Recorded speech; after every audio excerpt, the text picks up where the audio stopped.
Hey guys, আজকে এলাম আমি আরেকটা ভিডিও নিয়ে। আজকের ব্লগ হইছে বরবাড়া রুট থেকে কনরা। আমার গাড়ি অলরেডি লুট হয়ে আইলো, অল্প টিকে বাকি আছে। অল্প টিকে হইলে আমি যাহারি লুট শুট করে কিছু দূর হওয়ার পরে হইলে আমি সিমলা করি ওভার ব্রিজ। আমার গাড়ি এসে আজকে ওভার লুট, তাই লাহে লাহে গেতাছি। গাড়ির মধ্যে মাল আছে 22 কুইন্টাল। আরো কিছু দূর হওয়ার পরে আমি ভাবতাছি তারই মধ্যে চলতেছে মার্চ মাস। এমবি সেকেন্ড বেশি, যদি সামনে পড়ে যায় বাঁচবো বেজাল। আরো কিছু দূর হওয়ার পরে হইলাম আমি কলোনি। গাড়ি তো খুব একটা আমার স্পিড উঠতেছে না, 40-45 স্পিড। আমার টায়ার হয়েছে একটা খারাপ, তো এখন কি করি? তো আরো কিছু দূর আর পরে হইলাম আমি বরবাড়া নতুন বাস স্ট্যান্ড। এখন যাবো আমি ফখরুদ্দিন হসপিটালের বুকুল দিয়ে, সিধা গেলে বরবাড়া টাউন। আমি যাবো ডাইনে, এক রাস্তায় ফখরুদ্দিন মেডিকেল। আরো কিছু দূর আর পরে হইলাম আমি মইন্দা ওভার ব্রিজ। তা বহুত বড় জাম লাগছে, তার কারণ হয়েছে বড় গাড়ি ঢুকছে ব্রিজের উপরে।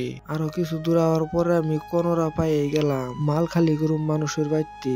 তো আজকের মতন এই তুরি, পরে আবার নতুন ভিডিও নিয়ে আমি আইতাছি। তো সবে ভালো থাকুন, তো বাই বাই।